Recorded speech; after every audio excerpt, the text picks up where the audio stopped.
This video is going to contain spoilers for The Last Devil to Die by Richard Osman, which is book 4 in the Thursday Murder Club series. So stop watching if you have not read it and are interested in reading it. If you're still here, hi, I'm the Limitless Librarian, and tonight I was reading some of this book, The Last Devil to Die, and it's one of the books for my Dimmicks reading challenge. And something came up that just really caught me off guard, and it just made me sort of stop and be like, whoa, that's something, all right. And so I wanted to talk about it here. I'd kind of been struggling with this book for a little bit. I don't know why. I think I'm not sure if the reading challenge is really doing it for me, but that's a conversation to have another day once I've completed this first section of it. But I couldn't really put my finger on why I was struggling with this book, but this particular thing that happened in it really did kind of elevate it for me. This is in chapter 16 of this book. It's the last chapter in part 1. So if you've already read this book, hopefully you'll sort of have an idea of what bit I'm talking about. But if you're not familiar with this series, but you're still interested in watching this, this series is about a group of 4 elderly people who live in this retirement village, and they get together every week and investigate unsolved murders. It's very funny, it's British, it's got a lot of British humour in it. A lot of old people getting up to shenanigans, not really caring what anybody says about them, not really caring about, when the police get cranky about them poking their nose into things. Even like for a series about murder mysteries and people dying left, right and centre, it's very lighthearted and very funny and comedic. And while it does have its emotional moments here and there, nothing could have prepared me for this part. So what I'm going to talk to you about today is chapter 16 of this book, which concerns the husband of one of our main characters, that being Elizabeth's husband, Stephen. And throughout the first 3 books, we know that he's starting to forget. He's forgetting things. He has his good days and bad days. He suffers from dementia, which is common in old people. He's fading day by day. And Elizabeth, she's like the toughest one of the group. She was literally like a former spy. And this is but Stephen is her one weakness, what brings out her emotional side. But even for them, nothing could prepare me for this. So basically, Elizabeth comes back home after a day of investigating the latest murder, and she has this sort of foreboding feeling that something has happened, something not good. And so she comes home to see Stephen, and he has this letter that came in the post today. And so he insists that she read it, and I'm going to read it for you. And so basically I'm going to spoil this, but it's actually a letter that Stephen wrote to himself a year later when he became aware of this dementia and how far he would soon go. This is when he was still, fairly good, still in the fairly early stages, still, all there. A year later, you can see from this letter to how he is now in these books, it has progressed greatly. He's forgetting things. He's definitely not as sharp as he was when he wrote this letter just a year before. And so this whole situation absolutely breaks Elizabeth once she realizes what's happening, and it really is just an emotional punch to the gut to me, the reader, as well. So I have to read this to you. Dear Stephen, this is a difficult letter to write, but I know it will be a great deal more difficult to read. I will come straight to it. I believe you are in the early stages of dementia, possibly Alzheimer's.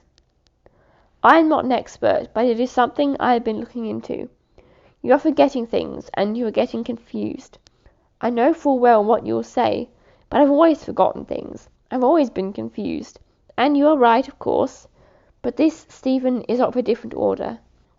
Something is not right with you, and everything I read points in just one direction. At this point, Elizabeth's trying to convince him to stop. She doesn't know in advance that Stephen wrote this. You must also know that dementia points in just one direction. Once you start to descend the slope, and please believe me when I say you have started, there is no return. There may be footholds here and there may be ledges on which to rest, and the view may still be beautiful from time to time, but you will not clamber back up. Perhaps you know all this already. Perhaps you are sitting reading this asking, why is this blasted fool telling me what I already know? But I have to write, because what if you don't know? What if you are already too far down the slope to know the truth of your slide? If these words seem distant, I hope at least that they will ring a bell deep within you, that you will recognize the truth of what I am saying, and you know you can trust me. I have to write this letter now because, Stephen, if that bell is ringing for you, I need you to do two things. I need you to read this letter aloud to Elizabeth, and I need you to make her promise that she will let you read this letter every day should you forget it, which, from what I understand, you will. This is the point at which Elizabeth realizes the truth. She realizes that Stephen wrote this to himself, and he asks her to confirm, is this true? And she has to admit to him, yes, Stephen, this is happening. You are forgetting things. You're not who you were. This is true. Stephen, what a life you have led. You have filled every unforgiving minute, and what a woman you have found in Elizabeth. You have led what they call a charmed life. What luck you have had, what opportunities, what sights you have seen. You are a lucky bugger, and you are probably due a sticky patch. And here it is. You must deal with it however you choose, and this letter is my gift to you, to let you know what you are facing, if everything else has failed. I am reading about dementia every day now, trying to cram while I can, and they say that in time you forget even the people closest to you. I am reading time and again of families where husbands forget wives, where mothers forget children, but after the names and faces disappear from your memory, what seems to hold on the longest is love.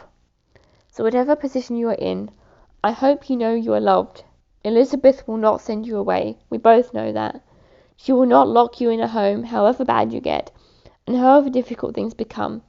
But you must persuade her that this is the right course of action. She cannot continue to care for you, for her sake or for yours. Elizabeth is not your nurse, she is your lover. Read her this letter, please, and then ignore her objections. I have left a page of suggestions tucked inside the handbook of the Baghdad Archaeological Museum on the third shelf to your right. I hope that something there should fit the bill. Stephen, I am losing my mind. I feel it slipping away daily. I send you my love, dear man, a year into the future. I hope you are able to do something with this letter. I love you, and assuming you have done what you're told and read this to Elizabeth, then, Elizabeth, I love you too. Yours faithfully, Stephen.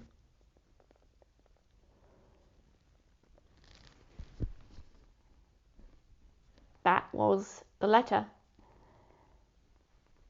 And I can't really put my finger on exactly why this struck a chord with me in the way that it did. Aside from the fact that it's just so unexpected from this book and this series.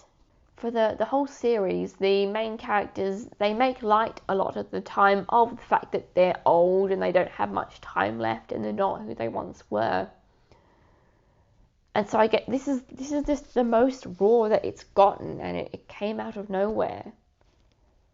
And it is kind of, I don't know, humbling in a way to think that, this is the thing that happens. It could happen to anyone. It could be me 60 years' time, And it also just, I guess, elevates this series in a sense and makes me really care about not just the characters or the books, but also just how it will end. I don't think, from what I understand, this is not going to be the last book in the series. I did look it up, and apparently there are plans for a book 5.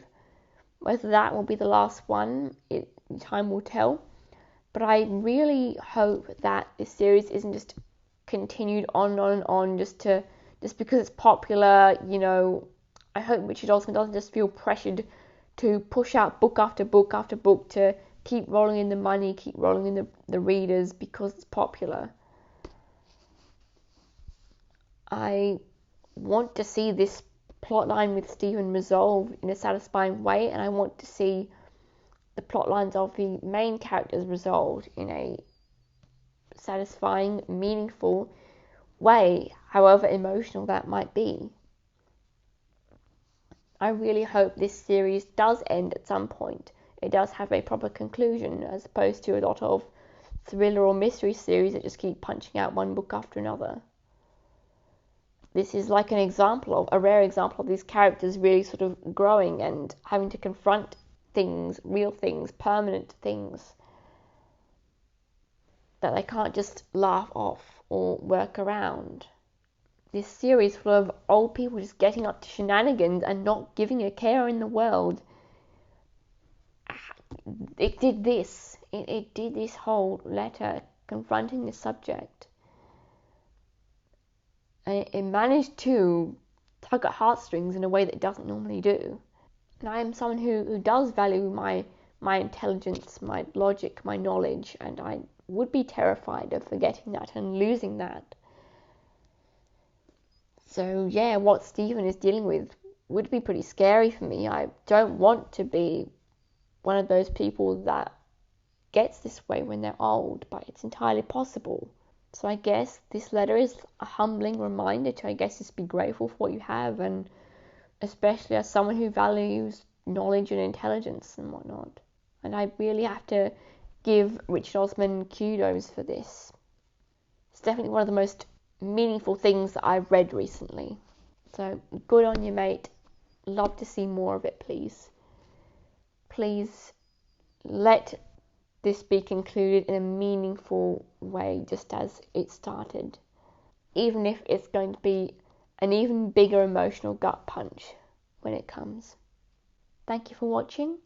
If this video was meaningful to you, please like and subscribe. It really means a lot to me. I haven't addressed this yet, but we have surpassed 50 subscribers, and that was not a thing that I thought was going to be possible by the end of January, but we did it. So thank you so much to each and every one of you. Please like, comment, subscribe, let me know what you think. And as always, do lots of maths, read lots of books, and I'm sure you'll have a meaningful day.